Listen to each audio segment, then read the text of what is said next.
Bienvenue dans cette nouvelle vidéo. Nous allons voir comment faire une statistique descriptive en utilisant l'Analysis Toolpack ou utilitaire d'analyse. Alors, nous pouvons utiliser le complément utilitaire d'analyse pour générer des statistiques descriptives. Par exemple, nous avons un tableau de 10 participants ainsi que leur score qu'ils ont décroché lors d'un test, dont sur la première colonne on trouve les noms des participants et sur la deuxième colonne, on trouve leur code simplement. Alors, pour générer des statistiques descriptives pour ces scores, c'est une étape vraiment simple. Donc, après avoir activé l'Analysis Toolpack. Pour l'activer, il vous suffit d'aller au niveau de l'onglet Fichier du ruban, ensuite vous cliquez sur Options, et là, vous avez la boîte de dialogue Options d'Excel. Vous cliquez sur Complément. Également au niveau du complément, vous allez simplement sélectionner Analysis Toolpack. Il est déjà sélectionné.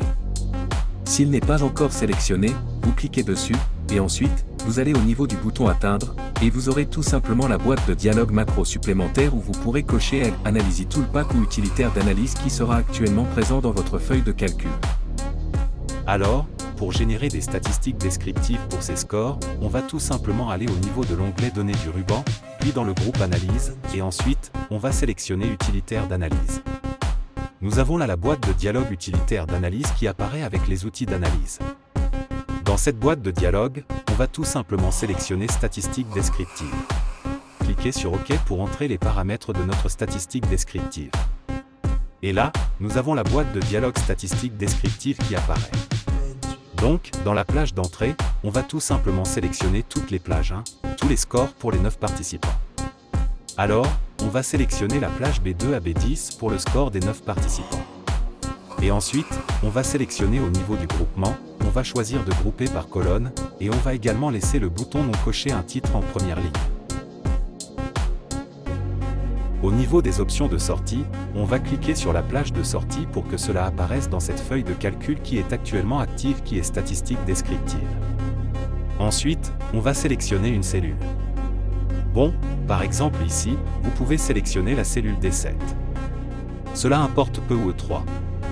Voilà. Cela importe peu. Lorsque j'ai terminé, je peux maintenant cocher la case rapport détaillé.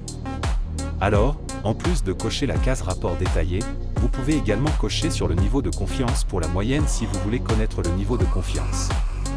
Vous pouvez également cocher la case KIM maximum ou le KIM minimum, cela dépend de vous. Donc, pour cet exemple, c'est le rapport détaillé qui m'intéresse.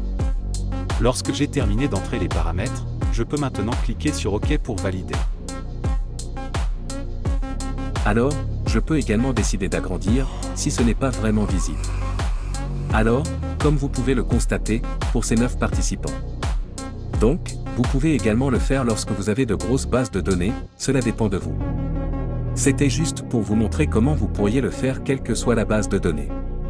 Comme vous pouvez le constater, une moyenne de ces 9 participants, erreur type, la médiane, le mode, l'Icart type, la variance de l'échantillon, kurtosis, qui est le coefficient d'aplatissement, et le coefficient d'asymétrie, la plage, le maximum ainsi que le minimum. Voilà. On a la somme de tout cela, et on a le nombre d'échantillons qui est 9. Donc, si vous avez une grosse base de données et que vous voulez avoir des informations typiques par rapport à cette base de données, vous pourriez tout simplement décider de faire une statistique descriptive sur cette base de données, et là, vous pouvez tout simplement avoir le nombre minimum, le nombre maximum, la moyenne, la somme de toutes ces valeurs dans cette plage, et le nombre de participants même à votre base de données. Vous pourriez également avoir la médiane ou encore le mode. Cela dépend de vous. Donc, voilà en quelque sorte comment créer ou encore comment faire une statistique descriptive.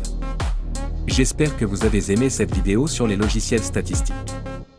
À la fin, n'oubliez pas de vous abonner et de cliquer sur le bouton j'aime, et ensuite, de la partager.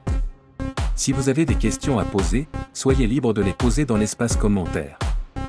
Nous allons nous retrouver très prochainement dans une nouvelle vidéo.